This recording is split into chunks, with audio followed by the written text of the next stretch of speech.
السلام عليكم ورحمة الله وبركاته.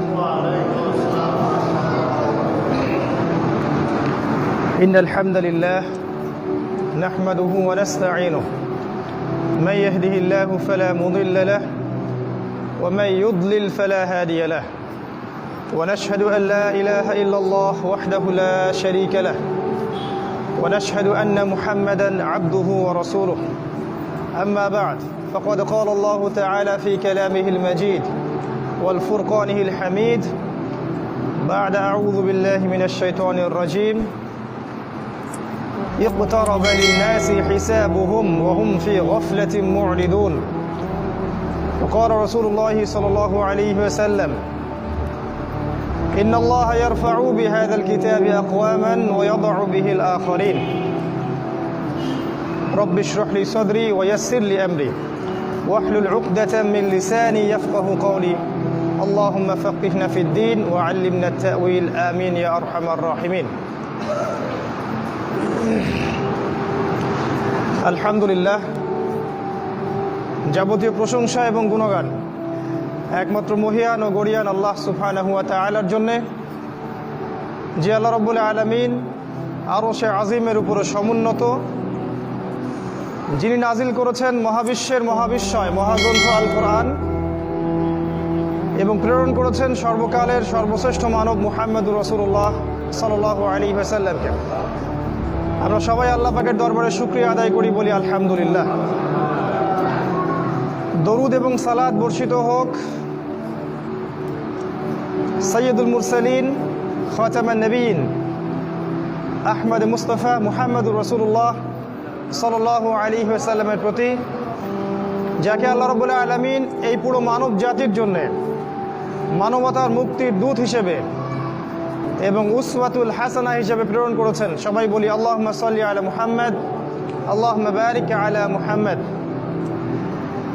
আমার প্রিয় মুসল্লি কেরাম, আজকের এই সংক্ষিপ্ত জুমার সময়টুকুতে আমরা একটা অত্যন্ত গুরুত্বপূর্ণ বিষয়ে কথা বলবো ইনশাআল্লাহ, এবং সেই বিষয়টা হচ্ছে শেষ জামানায় মুসলিমদের করণীয়।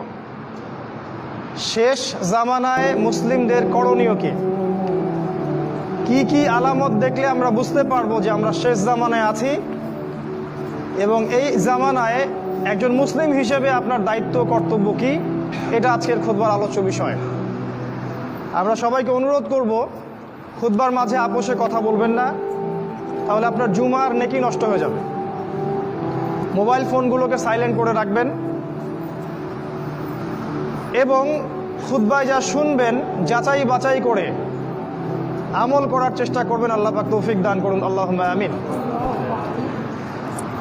আল্লাহ রাব্বুল আলামিন পবিত্র কোরআনুল কারীমের সূরাতুল আম্বিয়া এর 1 নম্বর আয়াতে বলেছেন, ইকতারাবা লিন-নাসি হিসাবুহুম।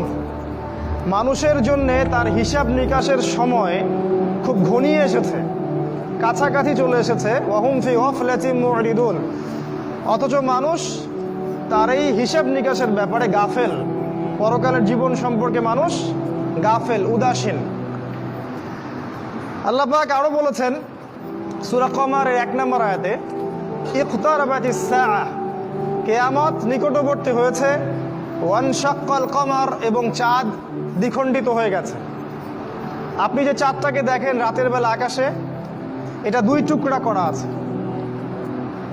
কাফেররা আমাদের নবীকে জিজ্ঞাসা করেছিল, আপনি যদি নবী হয়ে থাকেন তাহলে একটা মুজিজা দেখান, মানে অলৌকিক কিছু দেখান।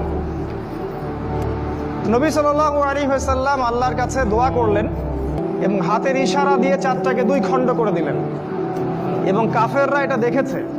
মক্কার কাফেররা নিজ চোখে এটা দেখেছে। তাই এই চাঁদটা 2 খণ্ডে বিভক্ত করা আছে। আল্লাহ পাক কোরআনেও সেটা বলেছেন যে চাঁদকে দ্বিখণ্ডিত করা হয়েছে, কিয়ামত কাছাকাছি চলে এসেছে। অনেক সূরায়, আমপাড়ার যতগুলো সূরা আছে দেখবেন, আম্মা ইয়াতাসাআলুন, তারা কি বিষয়ে জিজ্ঞাসা করছে, আনিন নাবাইল আযীম, মহান সংবাদ সম্পর্কে, আল্লাযী হুম ফীহি মুরিদুন, তারা সেই বিষয় থেকে মুখ ফিরিয়ে নিচ্ছে। কাল্লা সায়ালামুন, কখনো নয়, তারা শীঘ্রই জানতে পারবে। সুম্মা কাল্লা সায়ালামুন, আবারও বলছি, কখনো নয়, অবশ্যই তারা জানতে পারবে। সূরা তাকাসুরের মধ্যে এমন কথা আছে। সূরা জিলজালের মধ্যে আছে, সূরা হজের মধ্যে আছে। আল্লাহ পাক বলেছেন, ইয়া আইয়ুহান নাস, হে মানব জাতি, ইন্না জালজালাতাস সাআহ শাইউন আযীম, কিয়ামতের ভূমিকম্প প্রচন্ড শক্তিশালী ভূমিকম্প। কত শক্তিশালী? আল্লাহ পাক বলেছেন কিয়ামতের ভূমিকম্প শুরু হওয়া মাত্রই যে মেয়েদের গর্ভে সন্তান আছে এই সন্তানটা খালাস হয়ে যাবে এবং মা তার সন্তানকে ফেলে পালাতে থাকবে, তার হুঁশ থাকবে না। এটা কিয়ামতের এত বিভীষিকাময় অবস্থা। সূরা আবাসার মধ্যে আল্লাহ বলেছেন শেষের দিকে, ইয়াউমা ইয়াফিরুল মারউ মিন আখিহ, যখন কিয়ামত শুরু হবে মানুষ তার ভাইকে ফেলে চলে যাবে, ওয়া উম্মিহি ওয়া আবি, তার মাকে ফেলে চলে যাবে, ওয়া সাহিবাতিহি ওয়া বানি, সন্তান বাবাকে চিনবে না, স্বামী স্ত্রীকে চিনবে না। ইযা যুলজিলাতিল আরদু জিলজালাহা, যখন কিয়ামতের ভূমিকম্প হবে, প্রবল ভূমিকম্প। সেদিন কি হবে? পৃথিবীর সমস্ত ভূগর্ভস্থ সম্পদ আল্লাহ বের করে দিবেন। আল্লাহ পাক এই পৃথিবীকে বলবেন কথা বলো, তখন এই জমিন কথা বলা শুরু করবে। এই পৃথিবীর প্রত্যেকটা জায়গায় যেখানে যে ঘটনা ঘটছে এই জমিন সেটা সাক্ষী দিবে। এই যে জমিন যেখানে আপনারা বসে আছেন, এই জমিন সাক্ষী দিবে এখানে একটা মসজিদ ছিল, আপনারা নামাজ পড়েছেন। যেখানে বসে সুদ খাচ্ছেন, যেখানে বসে সিনেমা দেখছেন, যেখানে জুয়া খেলছেন, ধর্ষণ করছেন, ওই প্রত্যেকটা জমিন কিয়ামতের মাঠে আল্লাহর সামনে দাঁড়িয়ে কথা বলবে, সাক্ষী হিসেবে কথা বলবে। শুধু তাই নয়, আল্লাহ পাক বান্দাকে ডেকে তার পাপগুলোকে দেখাবেন। বান্দা অস্বীকার করবে, আমি এই পাপ করি নাই, তোমার ফেরেশতারা ভুল লিখেছে। আল্লাহ পাক তখন যেটা করবেন সূরা ইয়াসিনের মধ্যে আছে, আল্লাহ পাক তার ঠোঁট বন্ধ করে দিবেন এবং তার হাত পা উরুকে কথা বলার শক্তি দিবেন এবং সেই বান্দার হাত, সেই বান্দার পা, সেই বান্দার উরু কথা বলা শুরু করবে, সে কোথায় কি করেছে। কিয়ামত কঠিন জিনিস, মানুষ এই বিষয়টা সম্পর্কে গাফেল। আমাদের নবী মুহাম্মদ সাল্লাল্লাহু আলাইহি ওয়াসাল্লাম হাদিসের মধ্যে কিয়ামতের অনেকগুলো নিদর্শন বলে গেছেন, একদম চোখে আঙ্গুল দিয়ে দেখিয়ে গেছেন, এই জিনিসগুলো যখন দেখবে তখন কিয়ামতের অপেক্ষা করো। আপনাদের সামনে আমি কিছু তুলে ধরার চেষ্টা করছি। নবী সাল্লাল্লাহু আলাইহি ওয়াসাল্লাম বলেছেন, আমি যে নবী হয়েছি এটাই কিয়ামতের একটা বড় আলামত। তিনি বলেছেন, বুইসতু আনা ওয়াস-সাআ কাহাতাইন, আমাকে আর কিয়ামতকে এইভাবে পাঠানো হয়েছে, আমাকে আর কিয়ামতকে এইভাবে পাঠানো হয়েছে।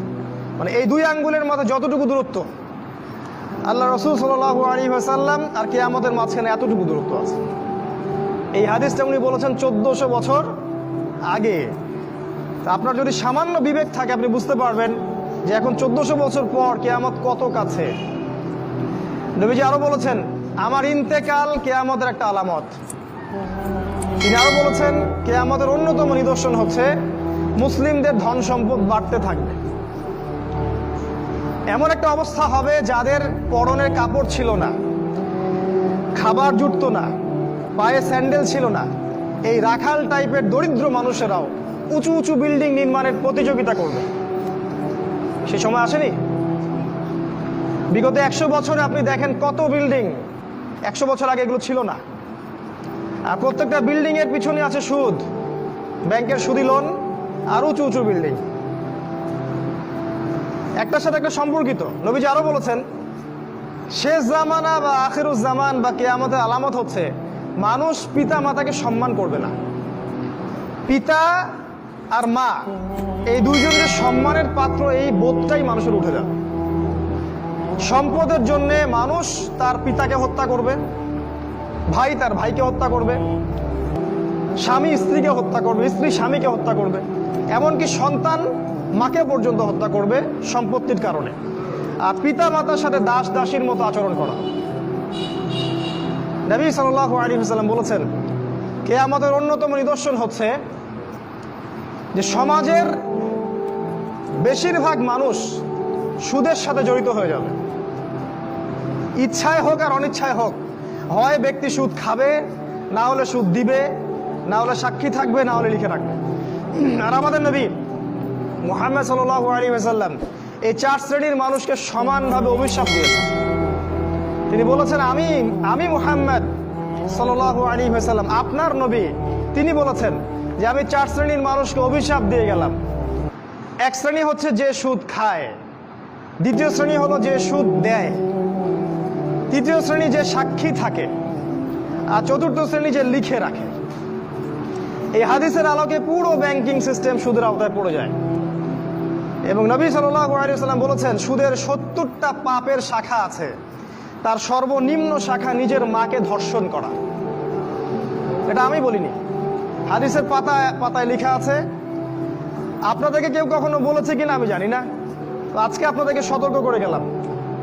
আমাদের নবী বলেছেন সুদের 70টা পাপের শাখা আছে, তার সবচেয়ে নিচের শাখা নিজের মাকে বিয়ে করা, ধর্ষণ করা বা জিনা করা। তিনি আরো বলেছেন সুদের সবচেয়ে উঁচু শাখা হচ্ছে আল্লাহ এবং তার রাসূলের সাথে যুদ্ধ করা। সূরা বাকারায় আছে, সূরা বাকারার 275-76 আয়াতগুলো পড়ে দেখবেন। নবী সাল্লাল্লাহু আলাইহি ওয়াসাল্লাম আরো বলেছেন, যে ব্যক্তি 1 দিরহাম সুদ খাবে সে যেন 36টা মেয়েকে ধর্ষণ করবে। এটা বুখারীর হাদিস। আমি নাম্বার বলার সময় পাচ্ছি না, খুতবার সময় সংক্ষিপ্ত। তিনি আরো বলেছেন, সুদখোরদেরকে কবরে যে শাস্তি দেওয়া হবে সেটা হচ্ছে তাদেরকে রক্তের নদীতে ফেলে তাদের মাথাগুলোকে ফাটিয়ে দেওয়া হবে। কারণ সুদের মাধ্যমে সারা বিশ্বের মানুষের রক্ত তারা চুষে নিচ্ছে। এই কারণে এর ফলাফলটা কি হয়? এর ফলাফলে ধনীরা ধনী হতে থাকে, আর গরিবরা যত দিন যাবে আস্তে আস্তে আরো দারিদ্র্যের অতল তলে নিষ্পেষিত হতে থাকবে। আপনার কাছে মনে হবে হয়তো আপনি 10 টাকা দিলে 15 টাকা পাবো, কিন্তু এটা নয়। আপনি আপনার টাকা পাবেন না, আপনি অন্যের রক্ত চোষা টাকা পাবেন। এর ফলে ধনিক শ্রেণীর কোনো ক্ষতি হয় না, তারা অনেক লাভবান হতে থাকে। এই জন্য বিশ্বের একটা অংশ আজকে ধনী হচ্ছে। দেখবেন এই পুরো বিশ্বের একটা অংশ দিন দিন ধনী হচ্ছে, ওই পশ্চিমা সভ্যতা। আর বাকি অংশগুলোকে দেখবেন তারা আস্তে আস্তে দরিদ্রের সীমার নিচে চলে যাচ্ছে। এটার কারণ রিবা, সুদ। তিনি আরো বলেছেন যে সুদ যারা খাবে তাদের জাহান্নামে শাস্তি হচ্ছে, ওদের পেটটা ফুলে ফেপে থাকবে আর পেটের ভিতরে সাপ কিলবিল করবে। আর ফেরাউনের অনুসারী যারা, তারা এদের পেটে পাড়া দিয়ে জাহান্নামে প্রবেশ করবে। এভাবে অপমান করা হবে। কেন ফেরাউনের সাথে তুলনা করা হলো কেন? আমরা জানি ফেরাউন এই পৃথিবীর সবচেয়ে বড় জালেম, আর সুদের মধ্য দিয়ে জুলুম সবচেয়ে বড় করা হয়েছে এই পৃথিবীতে। এখন আপনি মুসলিম হিসেবে চাইলেও এখান থেকে বের হতে পারছেন না। আপনি আমাকে এখন পুরো দেশের অবস্থা বলেন, প্রতিটা জেলা, গ্রাম, ইউনিয়নের অবস্থা বলেন, কোন জায়গায় সুদ নাই সেটা আমাকে দেখান। অথচ আমরা সবাই মুসলিম দাবি করছি। আমরা দাবি করছি আমরা আশেকে রসুল, নবীকে ভালোবাসি, আল্লাহকে ভালোবাসি। আমরা এতটুকু বলবো যে আপনি আপনার কবরের জন্য অপেক্ষা করতে থাকেন, তারপরে দেখেন কি হয়। বিশ্বাস করেন, আপনার রিজিকের মধ্যে যদি 1টা টাকা হারাম থাকে, যতক্ষণ সেটাকে আপনি ত্যাগ না করছেন, আপনার ইবাদত কবুল হবে না। কোনো ক্ষমতা নাই এই হাদিসটাকে উল্টায় দেওয়ার। আল্লাহ পাক বলেছেন, ইন্নাল্লাহা তাইয়্যিব লা ইকবালু ইল্লা তাইয়্যিব। আল্লাহ পাক পবিত্র, তিনি পবিত্র রিজিক ছাড়া কবুল করেন না। 3 জন ব্যক্তির দোয়া কবুল হয়, নবীজি বলেছেন। দোয়া ফেরত দেয়াই হয় না, দোয়া করলেই কবুল। একজন হচ্ছে বাবা যখন সন্তানের জন্য দোয়া করে। 2 নাম্বার, যখন কোনো মুসাফির মানে সফর করছে যারা আল্লাহর পথে বা মুসাফির, তারা যখন আল্লাহর কাছে দোয়া করে, দোয়া কবুল হয়ে যায়। আরেকটা দোয়া হলো মাজলুম, কারো উপর জুলুম করা হয়েছে, এই মাজলুম যখন জালেমের বিরুদ্ধে বদদোয়া করবে তখন দোয়া কবুল হয়ে যাবে। এই মুসাফিরের দোয়া কবুল হয়। একজন মুসাফির হাত তুলে আল্লাহকে বলছিল, আল্লাহ আমাকে এইটা দাও, আল্লাহ আমাকে ওইটা দাও। আর আমাদের নবীজি দেখে বললেন যে মুসাফিরের দোয়া কবুল হয়, কিন্তু এই ব্যক্তির দোয়া কেমন করে কবুল হবে যার খাবার হারাম, পানীয় হারাম, পোশাক হারাম, সবই হারাম। মানে রিজিক হালাল না হওয়া পর্যন্ত ইবাদত কবুল হবে না। তাই যাবতীয় সুদ, যাবতীয় ঘুষ, এই যে হারাম রিজিক, হারাম পণ্যের ব্যবসা, এগুলো থেকে তওবা না করা পর্যন্ত ইবাদত তো কবুল হবেই না, আপনি ইবাদতের স্বাদ পাবেন না। এই যে নামাজ পড়েন, রোজা রাখেন, অনেক কিছু করেন, হজ করেন, স্বাদ পান না, আত্মতৃপ্তি পান না। এর কারণ হারাম রিজিক।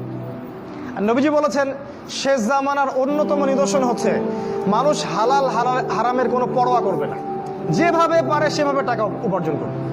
মেরে হোক, কেটে হোক, ঘুষ খেয়ে হোক, দুর্নীতি করে হোক, টাকা চাই, টাকা, অর্থ সম্পদ চাই। ভাবখানা এমন যে সে যেন পৃথিবীতে 1000 বছর থাকবে, 1 সেকেন্ডের মধ্যে সে পরকালে চলে যাইতে পারে, হুশটা তার নাই। আল্লাহ পাক বোঝার তৌফিক দান করুন, আল্লাহুম্মা আমিন। নবী সাল্লাল্লাহু আলাইহি ওয়াসাল্লাম আরো বলেছেন, শেষ জামানার অন্যতম